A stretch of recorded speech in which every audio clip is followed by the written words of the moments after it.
precioso texto para esta manhã está no Evangelho de João, capítulo 13.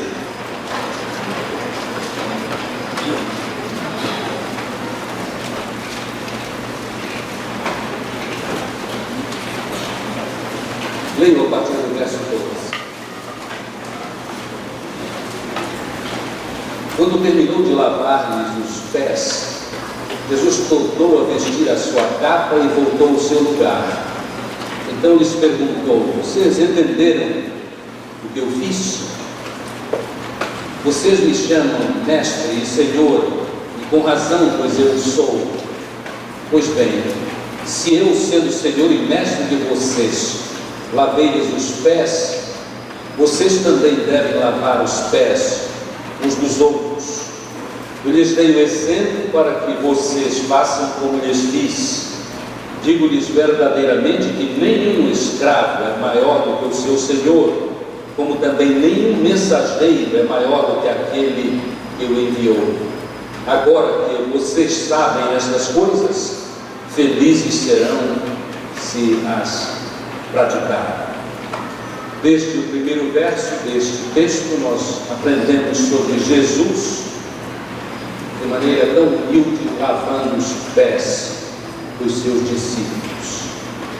Irmãos, em nossos dias é surpreendente, mas é maravilhoso que os grandes autores sobre liderança têm exaltado este exemplo de Jesus, exemplo de liderança sim.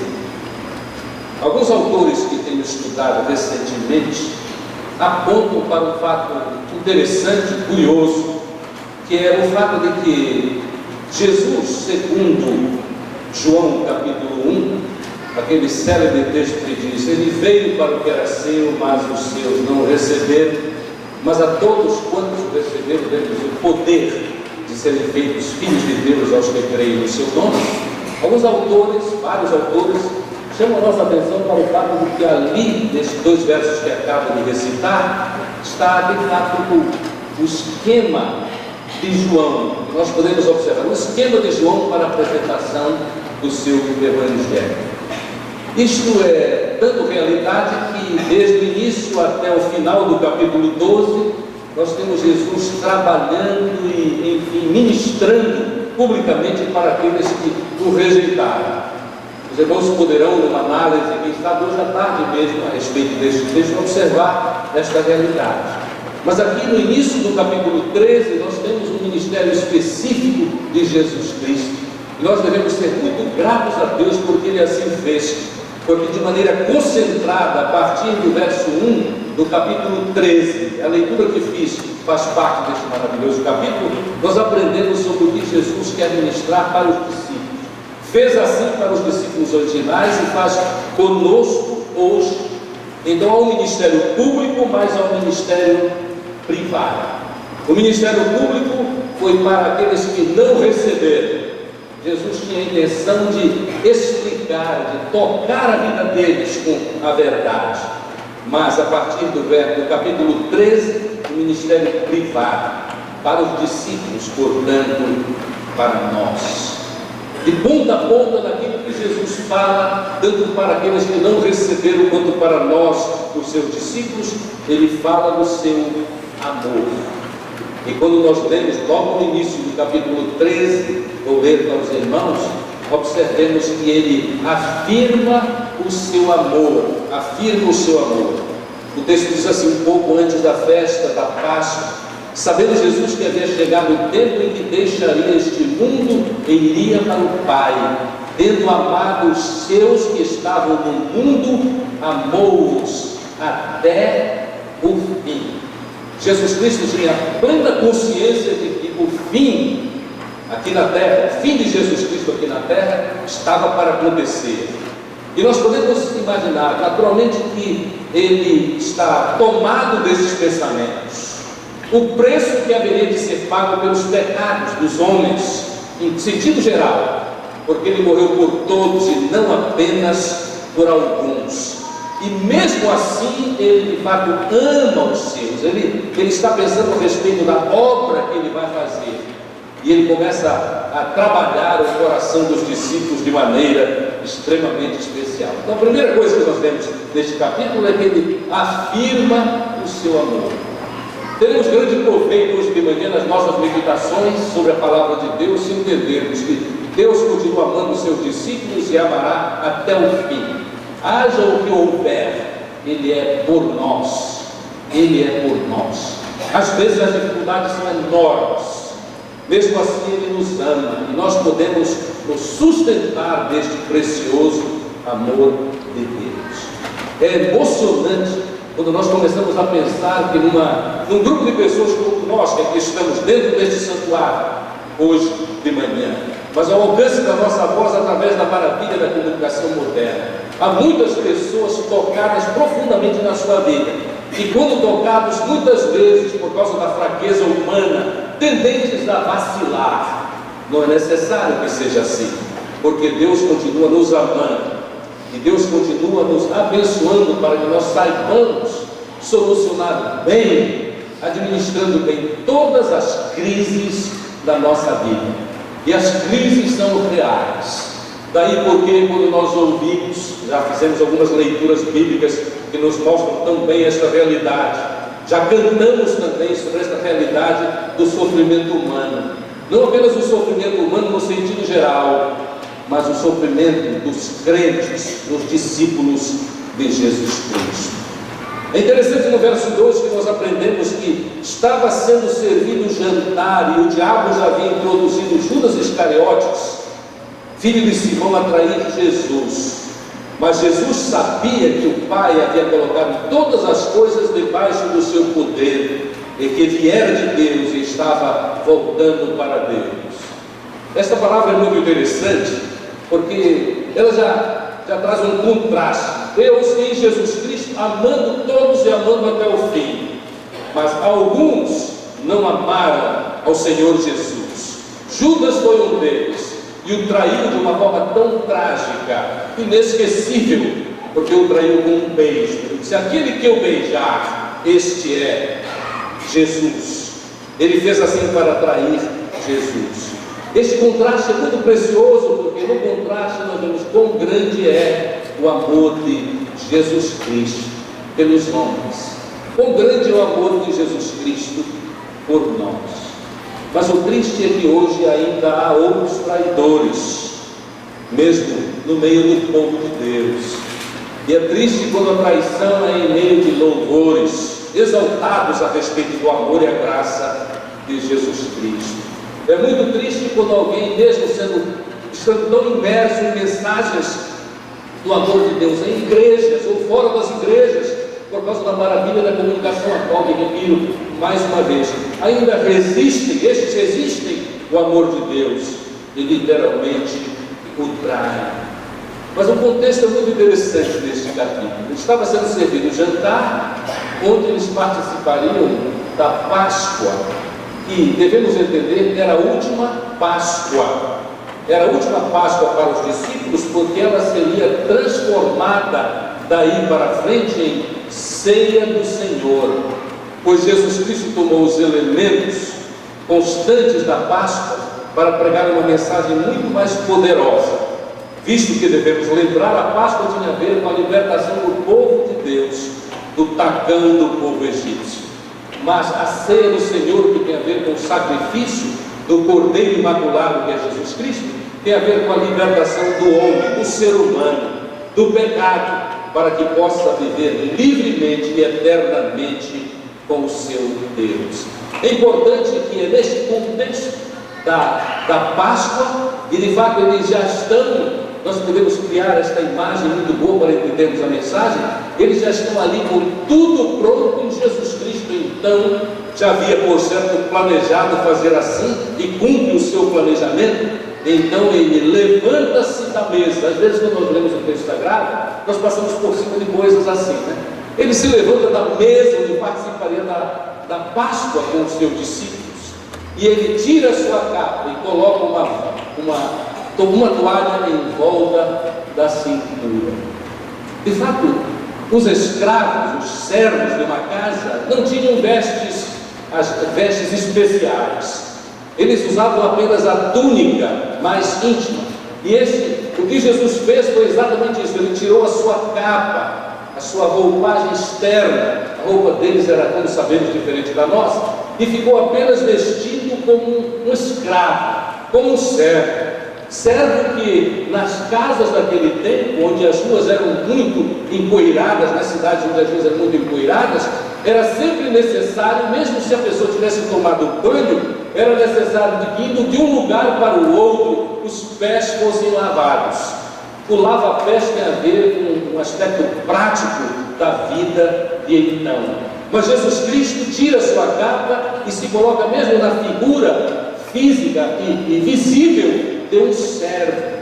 E o texto diz ainda, ele derramou água numa bacia e começou a lavar os pés dos discípulos, enxugando-os com a toalha que estava em sua cintura. Nós observamos aqui que o Senhor Jesus Cristo toma esta forma de servo para ilustrar amor humilde, mas ao mesmo tempo ilustrar liderança servil.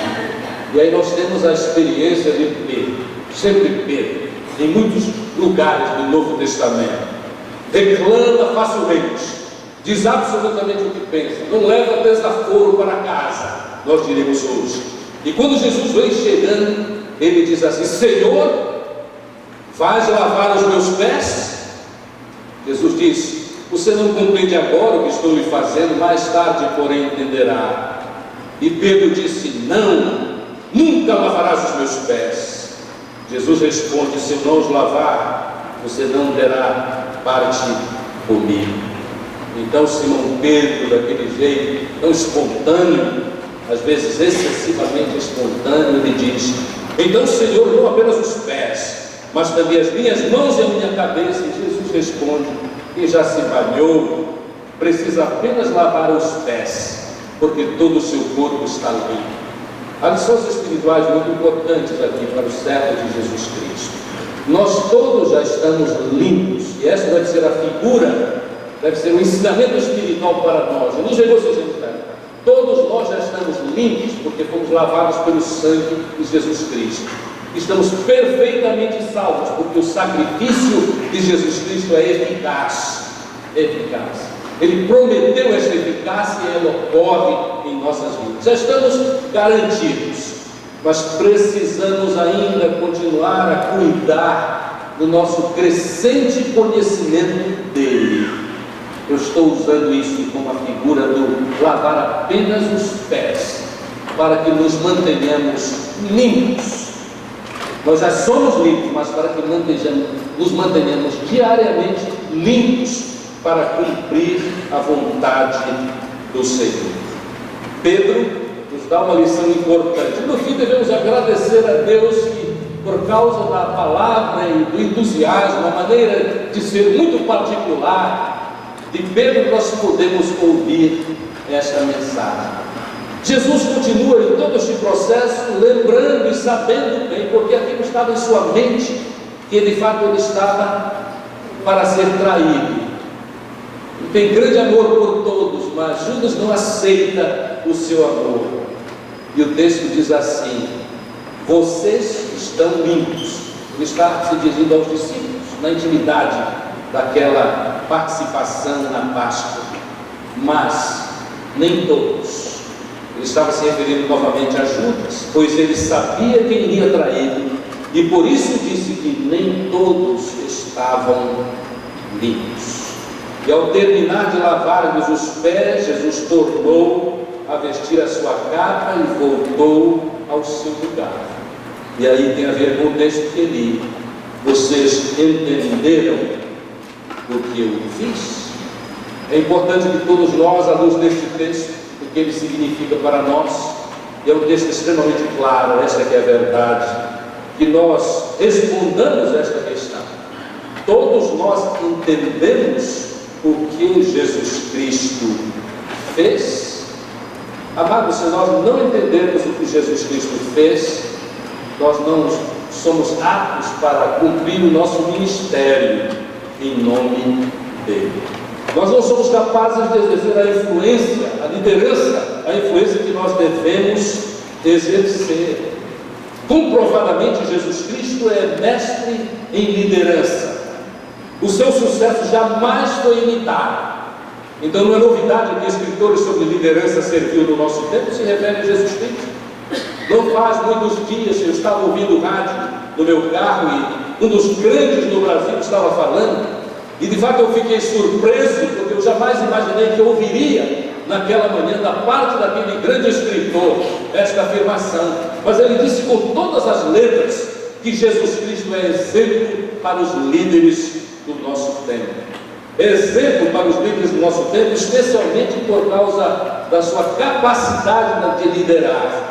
Nós precisamos ser lembrados e ser relembrados desta realidade, a maneira de Jesus liderar, porque é necessário que nós aprendamos a servir e abandonemos, é necessário que abandonemos o egocentrismo que é parte muito comum na nossa vida, apesar de exacerbos de Jesus. É ou não verdade, irmãos, que tantas vezes nós agimos como os discípulos Pedro e Tiago, que estavam interessados nos primeiros lugares, e isso tudo está no contexto que faz com que Jesus traga esta mensagem direta a respeito da liderança servil. Pois no caminho, discípulos conversavam a respeito de quem seria o primeiro. É tão comum isso, não só na sociedade dela, na igreja por vezes nós ouvimos, e por vezes a pessoa já é ainda tão egocêntrica, ainda não permitiu a Deus que trabalhasse este aspecto da sua vida, que de fato fala a respeito desses seus desejos, porque há alguns desejos que nós entendemos que não devemos confessar, mas quando o desejo é muito forte, nós nos traímos e confessamos. Eu conversava com um seminarista alguns anos atrás, ele foi muito claro a respeito dos seus desejos. Ele queria ser grande, e ele, num relato, num diálogo muito pequeno, ele falou em grande, muitas vezes. Ele queria ser grande, ele queria ter um grande ministério, e por aí ele foi. E no fim eu desejo que tenha sido hábil, tenho toda a certeza, em explicar para ele que não é assim.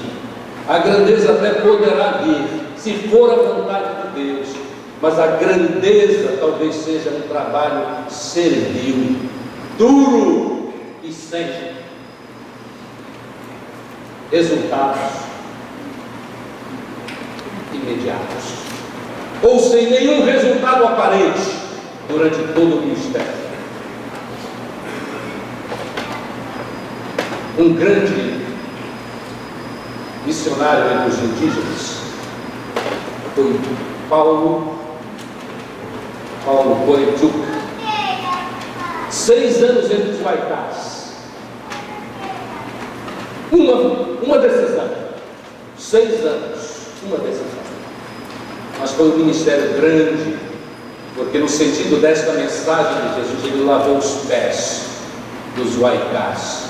É por isso que após a sua morte trágica e muito jovem ainda, houve resultados maravilhosos, e os resultados são constantes, porque a obra de Deus em Cristo é vitoriosa. Amados, a bandeira da liderança não é a nobreza de alguém, o brasão da família, mas a bandeira é uma toalha, que é símbolo de serviço amoroso e humilde para os outros. Há muitos princípios que são apresentados neste texto. Nós não devemos esquecer a toalha, que é ilustração de serviço. Não devemos nos esquecer que a nossa obra tem que ser uma obra humilde, como humilde foi o Senhor Jesus. O verdadeiro líder não se exalta, e por isso ele será exaltado. Ele se humilha para fazer o serviço que é necessário fazer para a glória e honra do Senhor Jesus. Amados, a liderança servil é uma experiência muito dinâmica. A liderança servil tem de ser como a liderança do Senhor Jesus Cristo. Ele não se sentiu absolutamente humilhado quando fez aquele serviço lavando os pés de cada um dos discípulos. Como eu disse, a figura de quem serve assim, aliás, a pessoa que serve assim é como se fosse um escravo. Mas este escravo não deve se sentir, porque trabalhando conforme a vontade do Senhor, se sentir diminuído. Agora só pode fazer esta obra quem sabe que é de fato amado por Deus e é valorizado por Deus. Quando eu estava lendo o texto inicial, os irmãos observaram que Jesus, mesmo sabendo que havia chegado o tempo em que deixaria o mundo e iria para o Pai, ele tinha absolutamente certeza de si. Isso é uma oração que devemos fazer quando consideramos estas questões do servir, especialmente servir em condições difíceis, por que não dizer em situações às vezes deploráveis, nós entendemos que somos amados por Deus. Quando nós temos certeza em nós mesmos que somos amados por Deus e ainda amados por outros, por causa da misericórdia de Deus, nós estamos então assim seguros, suficientemente seguros para fazermos o que precisa fazer, mesmo que a atividade seja das mais humildes e das mais penosa. Jesus pôde fazer por isso, e todos nós deveríamos poder fazer também, porque sabendo que Deus já derramou o seu amor sobre nós, Deus já nos deu, por meio da fé em Jesus Cristo, nos deu o Espírito Santo para produzir em nós fruto, amor, alegria, paz, longanimidade, paciência e tudo mais que é necessário para agirmos como Deus quer que nós hajamos. Amados tradutores da Bíblia, por um tempo eles foram numerosos. Eu lembro ainda perfeitamente que durante o meu primeiro ministério aqui, muitos deles gostavam de vir aqui para celebrar a ceia do Senhor conosco, porque nós temos bom senso e entendemos bem a palavra de Deus, e sabemos que a ceia do Senhor é para os crentes, e não exclusivamente para os membros de uma denominação ou de uma igreja. E eles começaram a aproveitar e estar entre nós. Mas houve um missionário dos Wycliffe, da Wycliffe, que trabalhou na tribo Fúnio aqui no Brasil. Eu imagino que, como eu, alguns dos irmãos nem lembram, nunca ouviram falar nesta tribo. Há muitas, por certo, nenhum de nós é capaz de citar todas elas, ou as centenas. Mas irmãos, ele era tradutor, ele e sua família. Douglas Mellon e sua filha e a sua esposa foram para esta tribo. A tribo havia tido relacionamento com os chamados brancos, assim os índios chamavam, há pouco tempo. E logo que ele chegou lá, o trabalho era extremamente difícil, as circunstâncias de vida, as possibilidades de alimentos, etc., essas dificuldades que missionários nestas causas enfrentam. E logo que ele chegou lá, depois ele contou o seguinte: ele chegou lá e deu um título para ele, servo de Jesus Cristo, ali para aprender a língua e traduzir porções da Escritura para que eles conhecessem Jesus. Ele era chamado de o homem branco, só isso. Para todo lado era o homem branco para cá, o homem branco para ali, o homem branco faça isso, o homem branco há essa oportunidade. Um pouco mais tarde, quando ele começou a agir, porque ele era paramédico, ele começou a ajudar os índios fúnios de várias maneiras. Eles começaram a chamar este missionário de o homem branco respeitável. O homem branco respeitável. Sabe por que ele chamava de homem branco respeitável? Porque alguns outros homens brancos haviam estado na tribo e haviam explorado a boa fé dos índios fúnios. Então agora não, este é diferente, a gente conhece um pouco mais, ele é por nós, ele é o homem branco respeitado. Mais tarde, com o passar dos meses e dos anos, quando esta família Mellon começou a adaptar, inclusive, alguns costumes dos índios que não eram ofensivos para a fé cristã, e então eles adaptaram isso e começaram a viver como os índios, eles diziam assim: este é o índio branco. Os irmãos percebem como vai crescendo esta maneira de se dirigir? Primeiro é o homem branco, depois é o homem branco respeitado, agora é o índio branco, sinal de aceitação destes índios para esta família missionária. Mas num certo dia, o missionário Douglas estava lavando o pé, levando os pés sujos e ensanguentados de um garoto índio fúlmio. E ele, enquanto trabalhava nas feridas daquele garoto, ele ouviu que passou um índio e disse assim: certamente este homem branco veio de Deus, veio de Deus. E mais tarde a tribo toda começou a denominá-lo o seguinte: homem branco que Deus mandou para nós. Homem branco que Deus mandou para nós. A aceitação agora era completa. Se tornou completa e o amor de Deus foi entendido, porque o missionário Douglas e sua esposa fizeram a obra de forma humilde, de forma paciente, sem buscar absolutamente trunfos nisso, mas servir por servir, porque servos do Senhor Jesus Cristo. O texto nos diz claramente que Jesus Cristo disse assim: vocês me chamam Senhor e Mestre, lavei-lhes os pés, e vocês também devem lavar os pés uns dos outros. Eu lhes dei o exemplo para que vocês façam como lhes fiz. Nem o escravo é maior do que o seu senhor, como também nenhum mensageiro é maior do que aquele que o enviou. Mas agora vocês sabem estas coisas, e felizes serão se as praticarem. O serviço, a liderança servil e o serviço humilde devem ser praticados pelos servos de Jesus Cristo. E a minha oração é que, ouvindo, meditando por alguns minutos a respeito desta matéria, nós resolvamos fazer assim. Nós precisamos fazer assim porque o mundo perdido está à nossa volta. E alguns deles até aqui não têm entendido o amor de Deus. Mas eles entenderão se nós fizermos o que Jesus Cristo fez. Além do que, fazer assim traz plena felicidade aos nossos corações. Servir humildemente. Servir humildemente. Servir como Jesus serviu. Quando eu era seminarista no Seminário Teológico Batista do Norte do Brasil, eu fui ser líder, não imediatamente pastor, mas líder de uma congregação, de uma igreja bem pequena, da qual me tornei pastor após 4 anos, a Igreja Batista Betânia. Havia uma jovem naquela cidade, naquela igreja, que estava vivendo tempos horrorosos na sua vida, porque dominada por um profundo temor, ela estava absolutamente deprimida.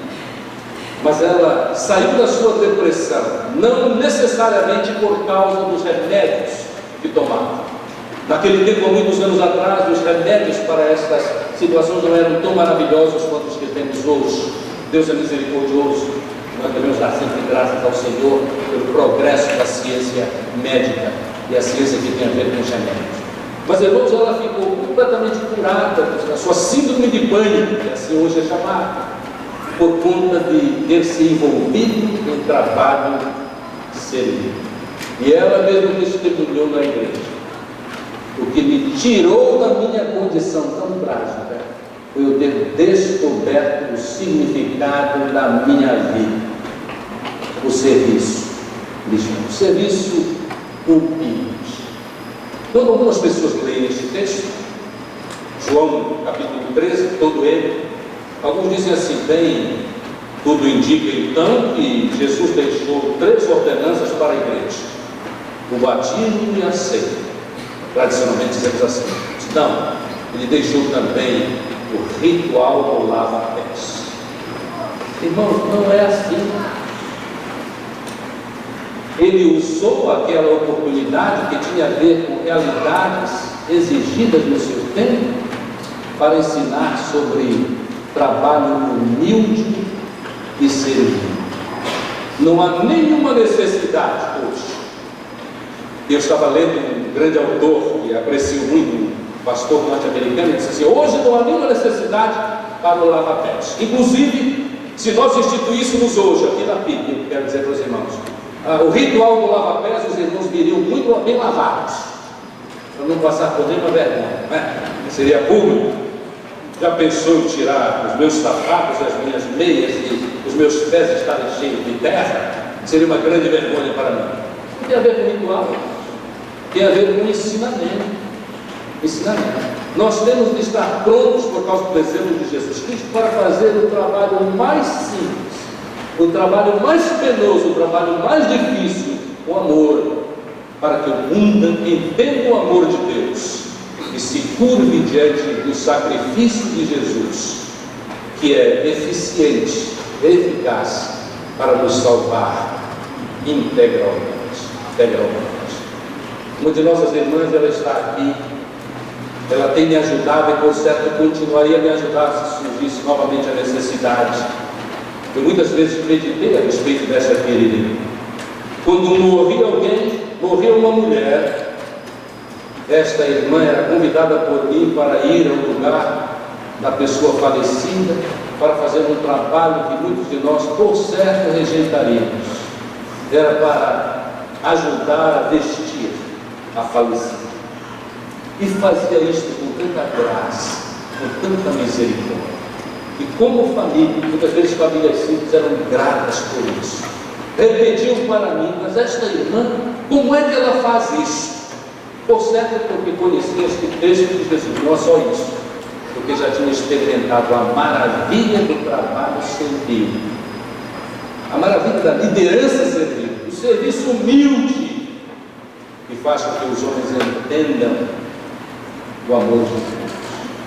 Que Deus toque os nossos corações, que nós nos coloquemos em suas mãos para que o nosso orgulho seja quebrado e nós entendamos de que por misericórdia de Deus estamos aqui é para que cumpramos a missão do padrão de Jesus.